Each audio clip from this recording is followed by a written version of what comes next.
Good morning, everybody. Friday morning. Oh, I'm really tired this morning Dear, why? because I went to a gig last night, and it was a late one. Yeah.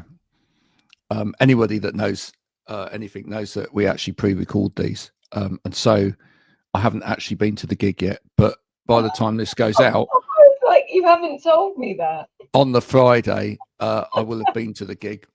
And so if this was me live on the Friday, then I would be incredibly tired. You might not be tired though. No, I I will. had 4 hours sleep last night. I will, because I'm going to see Shed 7, the wonderful Shed 7 and the Sherlocks at the O2 in Bristol, and that will require an awful lot of moshing. And so I will be My hair. Sorry? You need my hair. I do need your hair, yeah. Well, years ago, I used to have hair a bit like yours, believe it or not. Yeah. Almost as long as yours, not quite. And at one point, I had it all plaited as well. And a girlfriend at the time put beads in the end of it. So I had I've seen a picture of this. Have I seen a picture? If I haven't, I haven't got a picture of that. I've got a picture of me with the long hair, but no, I haven't. And so I had this long plaited hair, and the first night that I had it all plaited up, and I went to a nightclub, and I woke up the next morning, slightly worse for wear, and I thought I'd been beaten up, and I just couldn't remember it, and I had bruising all around here, and I couldn't work out for ages what it was, because you're just kind of coming round what it was that had caused all of this bruising. And of course, I've been dancing all night long, and I've been doing this, and these beads have been hitting me in the face. I ended up with bruising all around here. Funny story, folks. But if you're ever going to plait your hair and have beads in it, and it's that kind of length, just be careful. It's a actual health hazard. Today we're going to talk about, with our special guests, something that it actually follows on from a conversation that we had on WOW, another podcast to do last week, which is I was talking about the percentage of software that people actually use. And when we come to talk about, and actually Fiona might know a bit more about this, our special guest today, when it comes to things like Office, we all assume that everybody knows how to use Office. Right, the Office suite, Outlook, Excel, Word, PowerPoint, we assume. But actually, what I've discovered over the years is that most people don't know how to use these tools. And actually, they're incredibly powerful tools with lots and lots of amazing things in them. I used to teach because I was involved with accessibility training, and I actually worked for a charity who were involved with Microsoft as well. They were actually based out of the Microsoft headquarters in the UK. And there was some of the stuff that's hidden in the ribbons on things like Word. People just don't know how to use it. No. Right? I mean, people don't know what things like auto text are, for example, and how wonderful that could be if you've got something like dyslexia. So we're going to talk specifically about PowerPoint, but it would be interesting to know from the audience, if you're listening to this today, do you use these tools? Do you use all of the Office tools? Do you still use PowerPoint? And if you do you really know how to use it? Has anyone ever taught you how to use it? Have you ever been on any training course of how to use it? Or are you literally scratching the surface? Well, I can make the odd thing, and I know a bit of transition, but that's about it. So let's introduce our guest, Fiona. Hello. Fiona, I hope that was a good introduction to what we're going to talk about today. Absolutely. Just before we start, tell us a little bit about you. I'm from Birmingham, and I live in Cork in the Republic of Ireland, right down on the south coast. I've been living in Ireland for 25 years. I studied at university. I studied chemistry, so my background's in science, and I've worked in labs doing QC, that sort of thing, development for most of my career. But part of my career, I had to teach people I had to implement an ERP system. That's like an enterprise resource planning system. And I had to represent all of the lab to do that. And part of my role then was to train everybody. So I did a half-day train the trainer course, started training people, and just thought, I'm not doing a very good job here. I think I could do better. So I went off and did an IT teacher training diploma, a year-long course. And as a follow-on to that, I did the Microsoft Office specialist exams and then started teaching internally, within the organization. But I always liked PowerPoint, and I kind of became the go-to person for PowerPoint. And I would be creating slides for the CEO, and the company I worked for at the time would have been presenting white papers to conferences around Europe from a research point of view. And my manager at the time would look at one of these decks and go, oh, maybe have a chat with Fiona, and she might give you some pointers. So I'd end up sort of, trying to make them a little bit better. And then really the push was during COVID. I was made redundant from that role, and that was about 10 years ago. And I nearly set up a business then myself as a trainer, didn't for various reasons. And then in COVID, I had just finished doing a coaching course, like executive and life coaching. Realized I wanted to start my own business, thought I'd be doing coaching, set up a company, or set up a business as a sole trader, actually. And then COVID happened, was working from home. I was working part-time, had the kids at home with me, and I was doing some business coaching. And I worked with one lovely lady who was a reflexology hypnotherapist in Belfast, up in the north. And she had an NHS background, so she didn't know anything about PowerPoint. She had it because she had Outlook, but she didn't know anything about it. And she had spent a lot of money on refurbishing her house, and she had a room in the house to be able to do the hypnotherapy, and then everything gone online. And she'd spent a fortune with the course, and she'd had the house redone and everything. She was still working because she was in the NHS, but she wanted help to what's next. And I did a coaching session with her, and she said, I think I need to know how to use PowerPoint. I said, well, there's a coincidence because I can help you with that. So I did a session with her and thought, oh, maybe other people might want this. So that's kind of how I started. I advertised some courses on Facebook. I had people coming along, and it was mostly entrepreneurs who had set up, and then how do I now go online and do webinars, because I haven't really got a clue how to do that. So it was really, that's the start of it. And then I built it up from there. And I kind of always knew I wanted to work with corporates more so, because that's my background. So now I've transitioned over the last sort of 4 years. I'm now working mostly with larger organizations. So I do still do some ticketed training. Sometimes it depends on how the demand, but mostly it's working with those large organizations, helping train their staff, because I've been in their shoes and I've tried to do that myself at some point.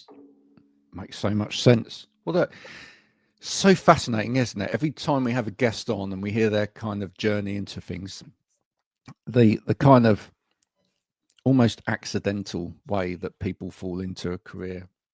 Yeah. It isn't accidental. The thing is, when you think about it, it's not accidental at all, because you've put yourself in those positions, you've learnt those particular skills, and you've invested the time.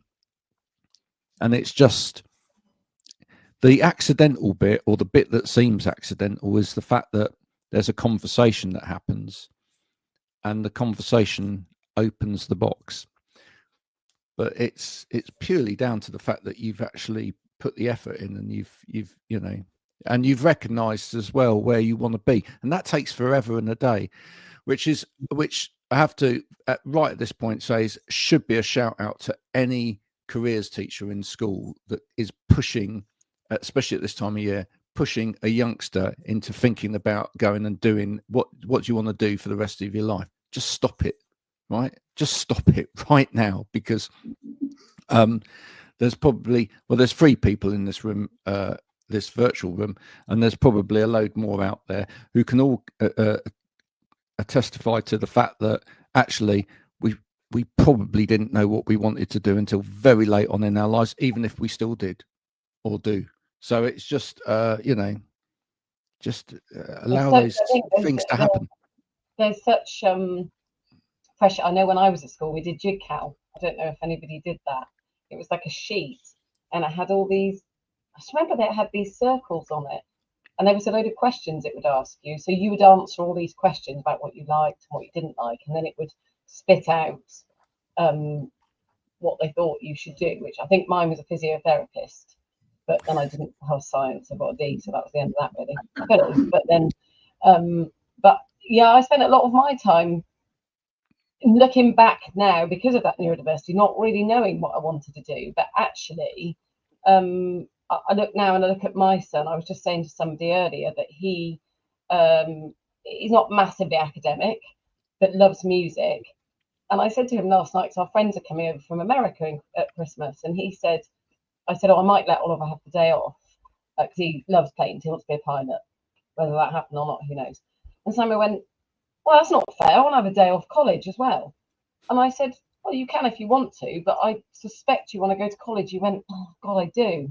He said, actually, I'm going to go to college.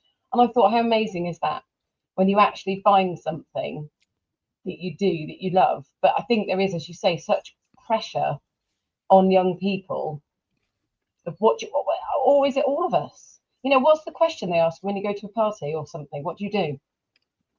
Yeah, it's like it defines you, isn't it?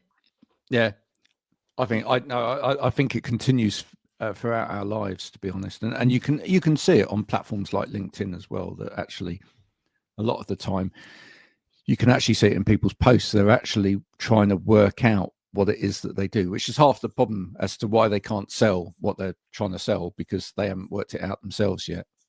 But there we go. Let's talk about PowerPoint. Now, over the years, I've been involved, as I said, with various people from Microsoft. It is an amazing tool, an absolutely amazing tool.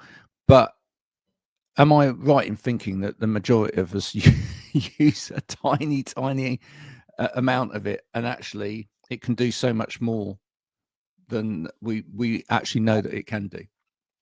Yes, absolutely. I find that when I'm training, I call these tools fundamentals. I don't go for basic and intermediate and advanced, because most people don't know what I call basic, so I don't want to offend people. So I call them fundamentals instead, because that's a bit more, I like that.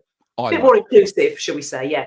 So I usually go around and say, right, there's fundamental tools there that people usually aren't aware of, and there's quite a few of them. They might be aware of maybe one of them, but they might not be aware of all of them. And if you're aware of one of them, that's kind of a good start. But not being aware of the rest of them really is going to make your life a little bit more challenging. It's going to cost you a lot of time. It's going to take you a lot more time to do things. And it's also going to mean that whatever you put on your slides, it's just not going to look as professional, because it's probably not aligned very well. And so, yeah, fundamentals, I call them. Okay, let's give a little bit of the game away, not too much, because obviously we want people to pay you.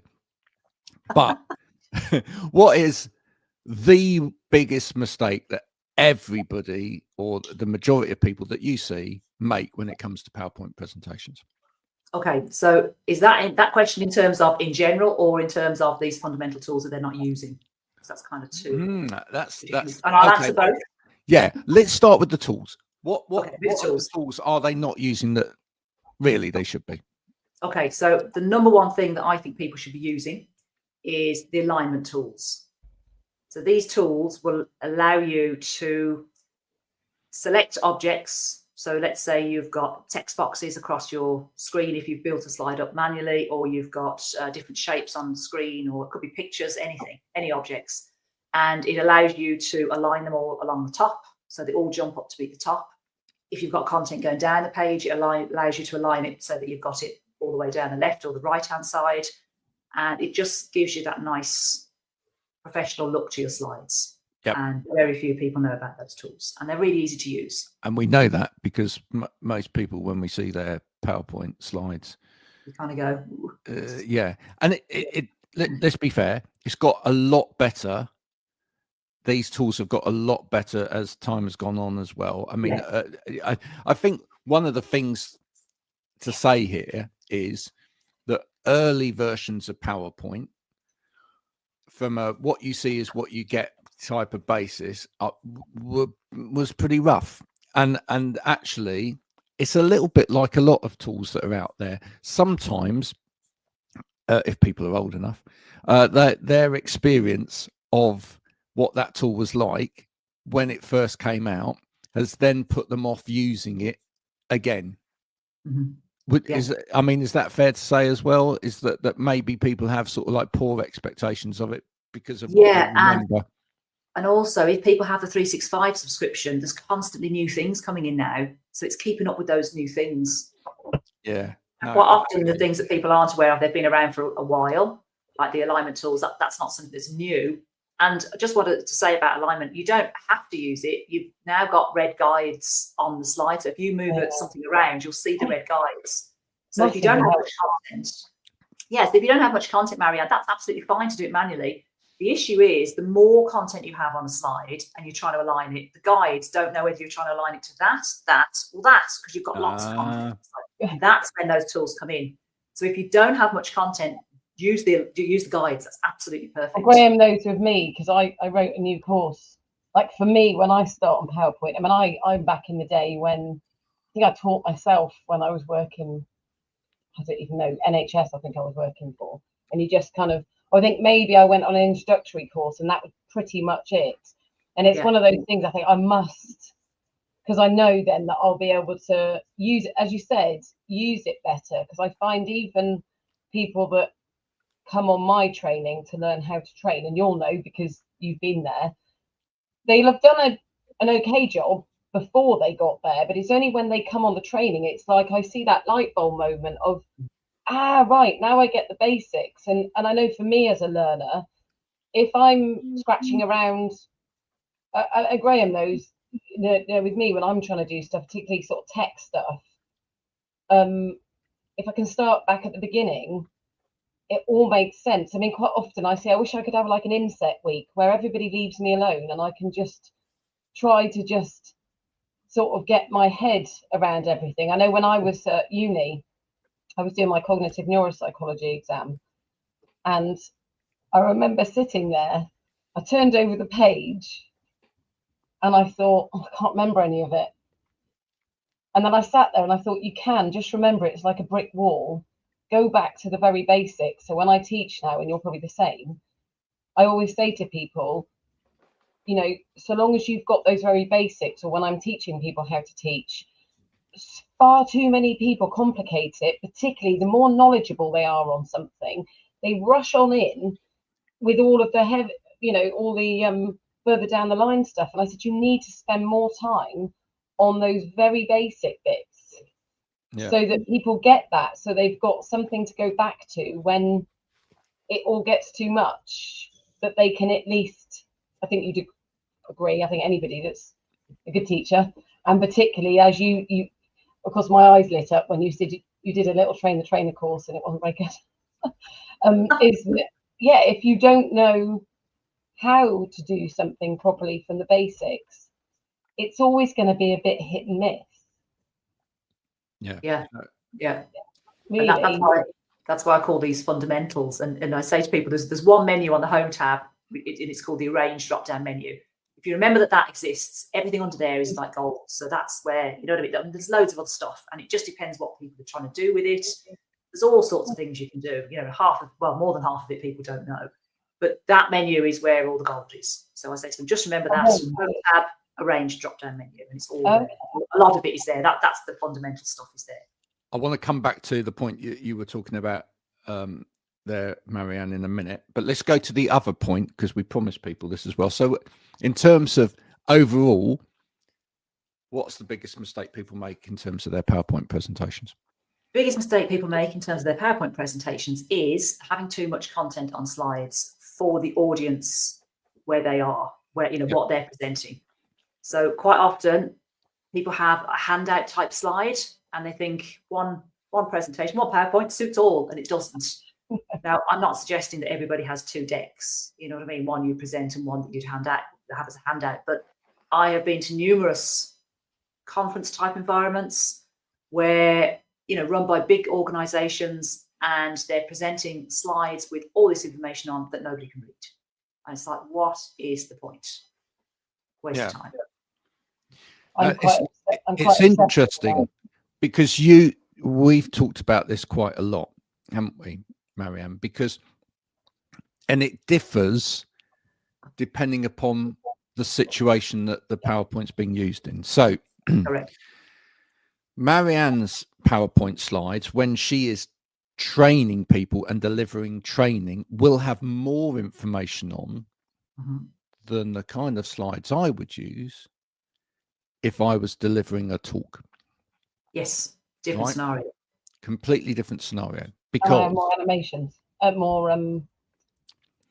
well, because in that situation, yeah, people are wanting to get down information, so they kind of feel comforted in a way by having the information in front of them so that they can write notes. Okay, this leads us on to a whole nother subject about note writing, on which I am an expert.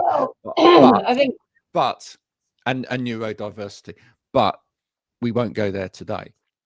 Needless to say that I've never taken notes in my life effectively, right? And there's an assumption there that everybody takes notes, and everybody takes notes in an effective way, and so therefore we have to disseminate information, as was discussed there a minute ago, differently for different people. However, I do think that in an educational kind of setting, you do need more information there. Now, when you're trying to hold people's attention or grab people's attention, having a load of stuff on the screen and then reading what's on the screen just shows that you're useless, quite frankly, as an orator. So I'll be blunt about it. Yeah, but even as a trainer or teacher, the mistake I see a lot of people do when they do their micro teach, so it's only a very quick course, not as long as I'd like it to be, but people won't pay. So is I'll say to them, reflect back on the teaching I've done with you this week, that I'll animate everything in, not silly, not like flying in and all this kind of stuff, but I literally do it so you've got the title. And I said it allows me to ask a question which allows engagement from you guys.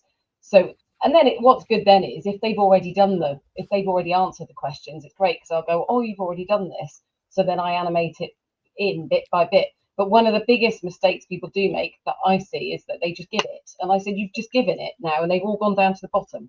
Yeah. Whereas doing it bit by bit, but even then, I try and do it so that my PowerPoints are kind of enough to be a reference point, because I'll send it to them afterwards. Yeah. But there's enough on there to be a reference point, but there's still enough for me to expand on, so it becomes purely that, a reference point. I mean, Graham he did my PowerPoint for me for a course I'd written, and I went, have it, because I'm literally going to agonize over every bit and it won't get done. Well, like every color and everything has to be matched. Well, listen, I was going to cut. That's the point I was going to come back to. So what I was going to say, Fiona, is, and this is probably something that you do find when you talk to people about PowerPoints, is a lot of people get obsessed with the design and actually get lost in the design and then actually forget the flow. So that the actual flow of what it is that they're talking about, and whether, the message of what they're talking about works, gets lost. So what Marion and I did, and I hope this is right, but you can give guidance on it. But what we did was Marianne just focused on the flow and literally just threw stuff in there, and then went back and just made sure that the flow was right and that what she was delivering made sense and actually covered everything that it needed to cover. And then threw that at me to say, now make it look good and work together. But do you find that too many people sort of just go, oh, right, start here and I've got to make this look lovely and whatever. And then it's a bit like I used to see that in sort of, even going back, sort of essays at school. For some people, they start with a big flourish and put everything into the introduction. And then they go, oh, I'm a bit bored now. And then it was just like, the middle section would have been like, oh, and Jimmy went in the room and then he left the room and then he fell asleep and then the end. Whereas the start would have had lots of description in it, as they wandered through the wood in the depth of night and whatever. So is that Do you see that? That's a good analogy, because if you think of writing an essay, what would you do? You'd have some points written down first. You wouldn't just start writing it. You'd have, even if it was in your head, you'd have something that you were going to write, wouldn't you? Or, you know what I mean? Some topics down as to how it was going to go. It's the same with a presentation, or even a training deck. Write it down on Post-its or something to start with. Scribble it out. What's going to go where? Do it like a mind map if you have the time. Not everybody has the time, I know that. But start with that first, and then you'd see where things are going to go. And then you go to PowerPoint and start creating PowerPoint. Because as you've just said there, Graham, you could spend all this time on one slide you don't even end up using in the end. You spent all this time on, I want that to look like that. It's not the slide that needs to be there anyway. I've learned quite a lot through experience of, that's why in the end I said to Graham that I'll focus on the content, because I literally am going to end up agonizing over everything. And I just haven't got the time. Well, I'd find the time. I mean, I find what I will tend to do is, I think this is a prime example, and you'll understand this, because I think people, some friends and also business people, often think that training is just standing up there and talking to people, and they forget that, they'll say, oh, you've not got any training. And I just said to someone earlier, I wouldn't actually want to be up training people all the time. That's not what I'd want to be doing. But literally, to write that course, I wrote a course a while ago, and I knew that I was going to get it accredited. And it was years in the thinking. Then I did lots and lots of other work, and then it came to sort of putting it down on a PowerPoint. And I don't think people really realise, when you do it justice, even then, and then I start going, right, okay, I want the colours to be right. And you're not having too many pictures, then thinking about neurodiversity and all these other things, and then saying, what font I want, and then saying to Graham, can you change the font on my website so that it looks the same as well? He loved that conversation. I don't think people really realise, and you probably would agree, I don't think people realise just how much goes into something. There's PowerPoints, and I'm sure mine aren't brilliant. Yeah. But I've seen some people's when they just throw it on there. Yeah. And just give you all the information. Yeah. And it's scientifically proven that it's scientifically proven that we can't read and listen at the same time, right? And I know this, and I've been caught out by it. I was on a sales call last year, and the person put up like a screenshot of an email they'd had back from a client saying how well things had gone. They put this up. Now, in fairness, it was an online section, and the person had 5 slides, and most of the time they took the slides down and it was just them speaking. So it was very engaging. But they put this one slide up with this screenshot. So I immediately start reading it, because, that's what we do. It's there, and we start reading it. Even though I knew, and I've still got caught, the person was talking about the paragraph. So she wasn't reading out the paragraph, she was talking about the scenario. I got halfway through reading the paragraph, because we read out loud in our heads. That's how we process it when we're reading. That's how we're doing it. So I got halfway through the paragraph, realised she was talking, stopped reading the paragraph, started then trying to listen to her. Didn't really get, because I'd missed the first part, and then she took the slide down. So I got nothing. I got caught out. And I know the science behind that, and I know it's not possible to read and listen to somebody. And I still got caught out by it. So it's like you're going to put it up there, people are going to read it regardless. You know what I mean? So, I know when I do the because people have to do their micro teach, and I see the look of panic when they look at and I know different people have got different ideas about different learning styles, but fundamentally it is the looking, reading, listening and doing sort of thing. And I literally go through a very, very brief thing of how to answer a telephone.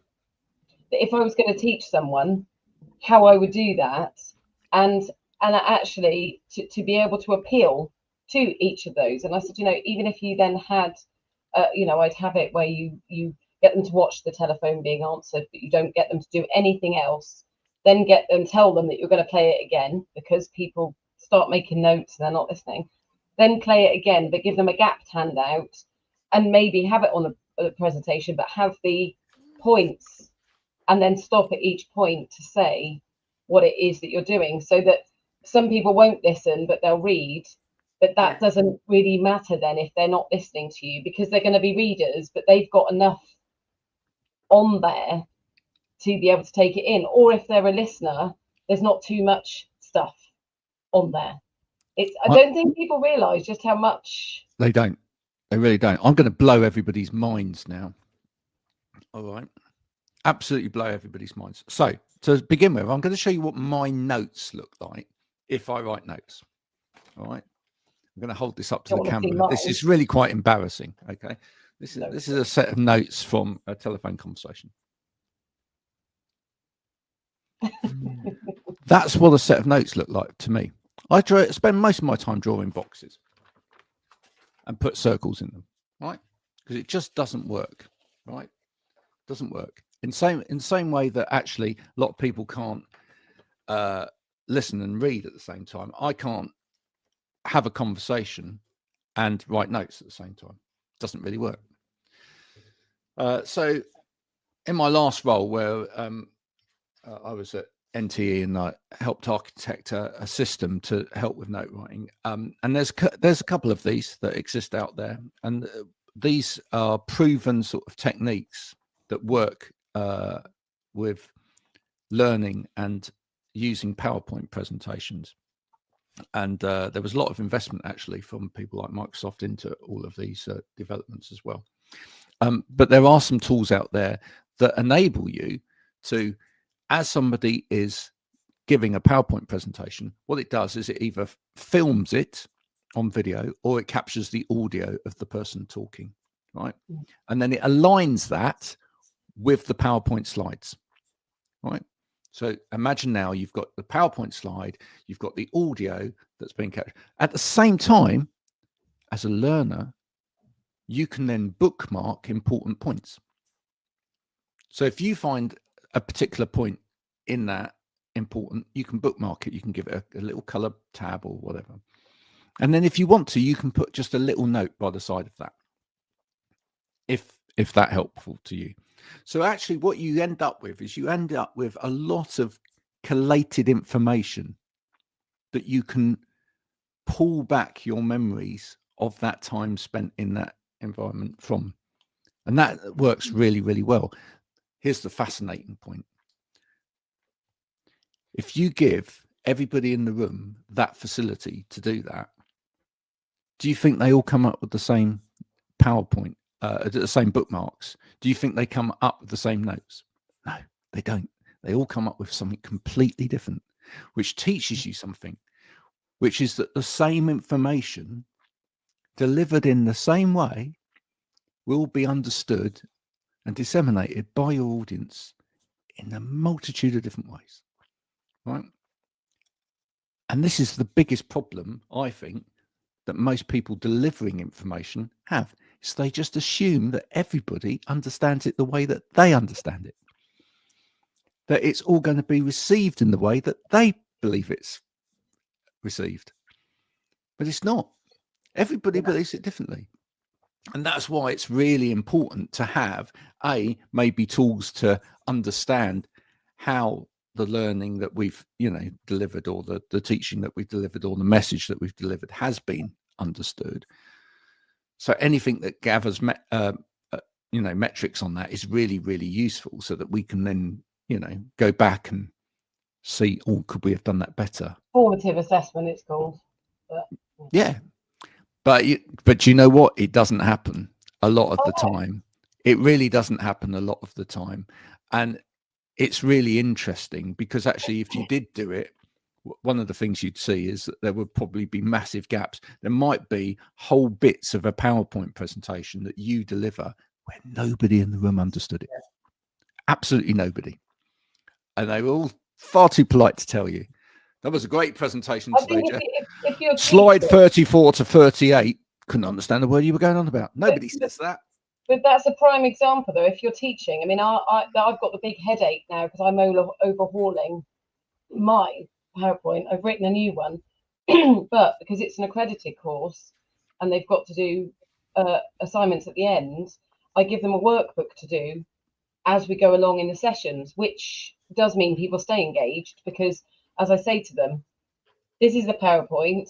On every single PowerPoint where there's a number, that will correspond to the page in the workbook, and every single question you've got in your assignment, there's an activity for. So straight off, I've got engagement there. And I say to people, you don't have to do that if you don't want to, but you can go back to it afterwards. But I do find then it does mean that people stay engaged a bit more rather than just, there's a PowerPoint up in front of us. It's got meaning, and they, then they'll check. But again, it's the amount of time, and that's why, I think it's great with whether it's individuals or companies that do invest in people getting that right, because knowing your stuff is one thing, but being able to present it or teach it, you can know everything, but if you can't do that side of it, a good teacher. No, or a presenter, it's and I don't think people realise until you see it. I mean, you've probably seen all sorts of stuff. Can I ask a question from you? What's your? I won't ask you to give any examples, but what's your for you? When people have that, like, not maybe why do you do what you do, but that sort of like, for me, I was saying to earlier on, for me, it's developing people, to seeing people go from like this to whatever. What's your why? I suppose. What's your thing that makes you? Yes, good question. I am quite an introvert, but I love. So if I was if I was out in a social engagement, I'd be a one-to-one person. I'm not a big group person. That's just not the way I operate. But I do love interacting with people, and I do a lot of in-person training. That's most of the training that I do, and I just love getting to know people. And it's just that connection, that human connection. And I suppose being a bit sort of self-serving, I love it at the end of a session. I'll go around to people and ask them what their key takeaway is, and I love the responses I get then, because people they'll say, "Oh my God, this is going to change the way." I spent all day yesterday doing this task, and I could have done it in 2 hours because I didn't know that and that existed. And then I know that I've changed the way they're working. I'm going to make them work better and produce better results, and that's what lights my fire. I just think that's fascinating. It's fabulous when you get that feedback. And then you don't always get it, because some people do know some of these more of these tools, but there's always a couple of people in a group that will just say, "Oh, that's amazing." And I actually had somebody earlier in this year, about April time, and she stood up. So I went around the room. So she stood up and she said, "I'd just like to say that I've been working with PowerPoint for over 30 years, well over 30 years." She said, "I've had PowerPoint training before, but I have never had PowerPoint training like this, because it was with our PowerPoint files. This is a corporate. With our PowerPoint files, it was with our template, and you were telling us how I can use it. And tomorrow I can start doing this training." She said, "It's the best training I've ever had." And she started clapping, and then they all stood up and started clapping. Wow! I know, I was blown away. But it's that sort of thing that just makes you think, I'm making a difference. It's actually, that's a really interesting point. It's something that we've talked about lately, because we've just launched a LinkedIn sales training course. And one of the things that we like to think makes it a bit different from some of the training out there is that a lot of the training tells you how to do LinkedIn using examples, right?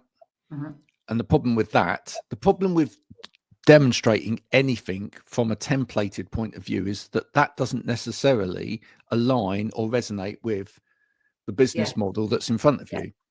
I think it's so important that you build training for anything like that actually gets the person to bring themselves and their business into it, and investigate themselves and their business, and work out their own model as part of it, and how they're going to do it.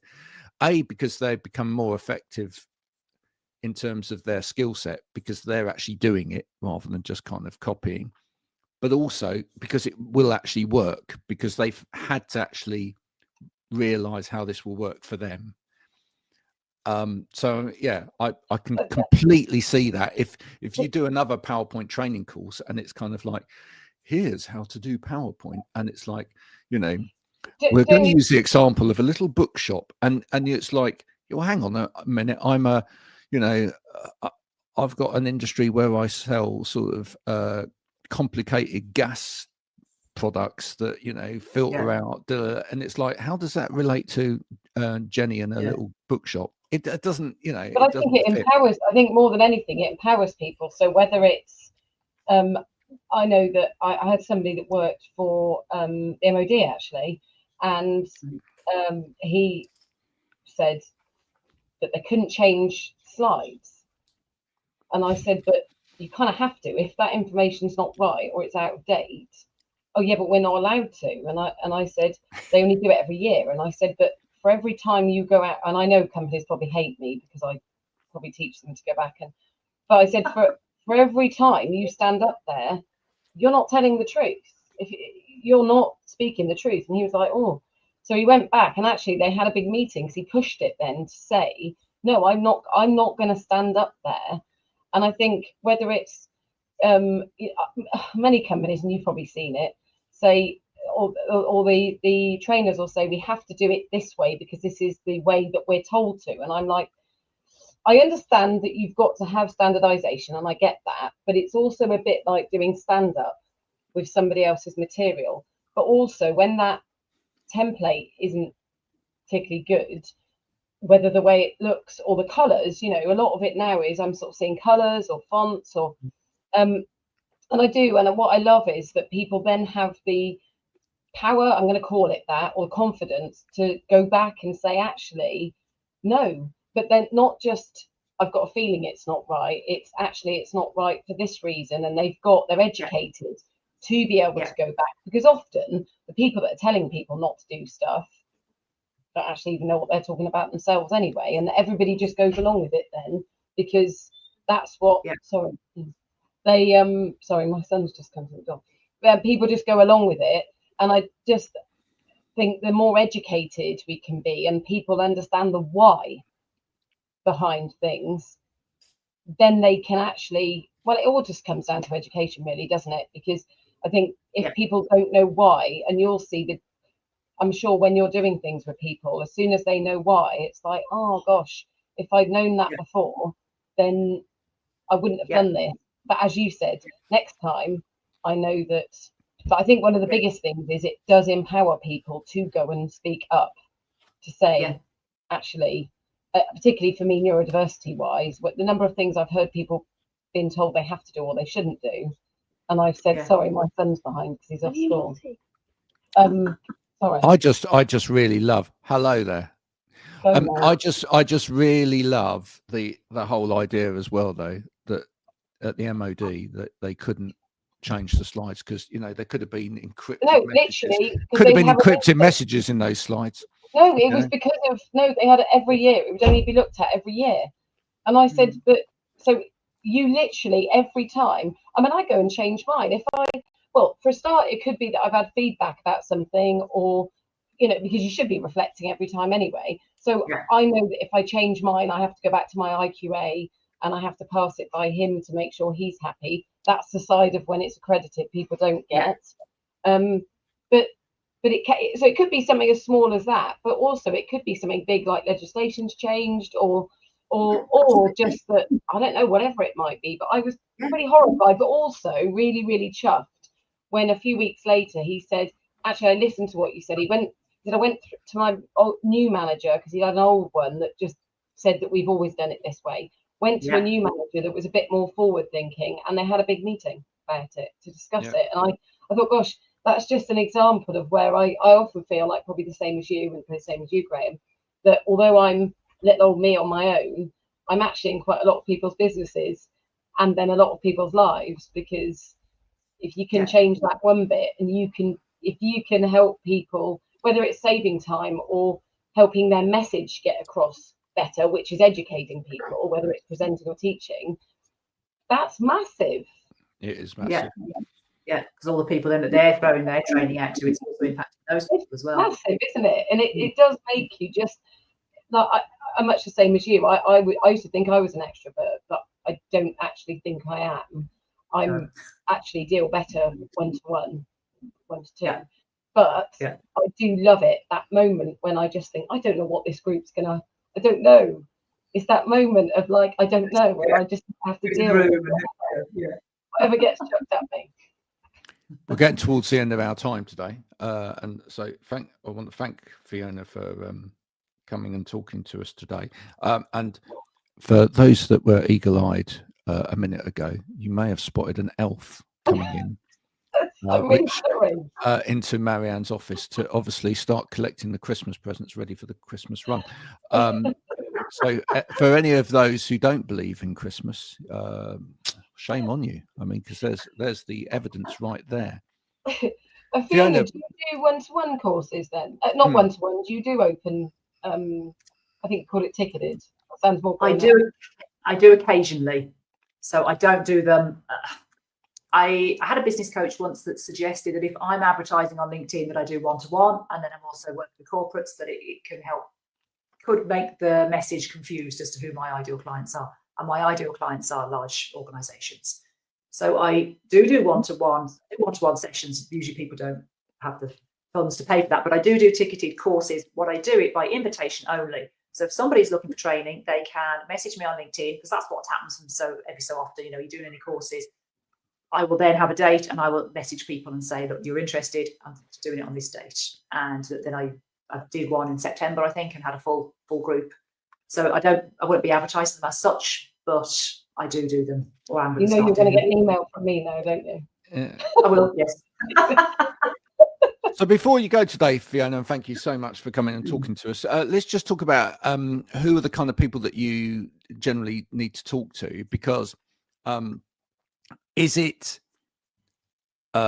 people like sales teams, etc., who are out using PowerPoint presentations and maybe in some organizations helping put those decks together, or is it more sales and marketing team, sort of a back office team, who have to prepare those presentations for a sales team? And actually, in answering that, is it important actually that when you work with the organization, you probably need both of those people so that actually they're all singing off the same hymn sheet?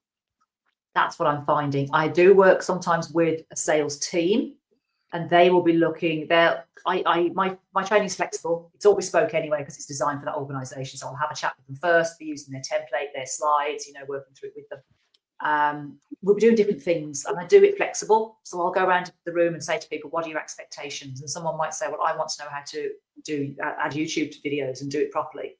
That's quite tricky. Easy to add them, not so easy to present them, because you go into YouTube and it just ends up a mess. So it's, I'll go around the room and ask. So it depends. I find it could be sales. I have done the sales teams, and they're looking for different things. It could be finance. It's anybody that's using PowerPoint. I get a lot of executive assistants. I went up to one organization recently, and it was a team of 6 EAs within the organization. They wanted to be able to do it better. They were running town halls and staff updates, and so it could be anybody in the organization. So I haven't niched down as to the people. It's more the PowerPoint. It's only PowerPoint. I can understand that.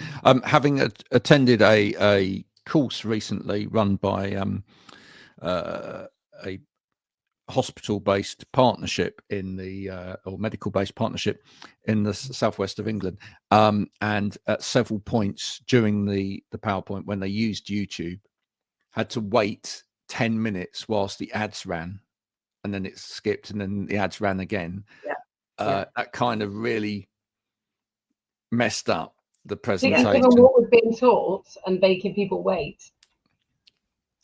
If they knew what they were doing, they might have been able to have those videos running more effectively in the PowerPoint, and that would have kept the flow better. As it was, everyone went off for a bacon sandwich. So if you don't want to lose people when you're talking to them with your PowerPoint presentations, if you've started on PowerPoint, you're putting together a PowerPoint at the moment, whether it's a sales deck, whether it's information about a product or a service that you're providing to clients, so whether you're educating, whether you are doing internal training, or whether you're just exciting people on PowerPoint, or hopefully exciting people on PowerPoint about something that you're about to do, and you want to get better at it, you now know where to go. Get in touch with Fiona. She's on LinkedIn. You can connect with her. Thank you so much for that conversation. We will be back same time, same place next week with more of the same of this.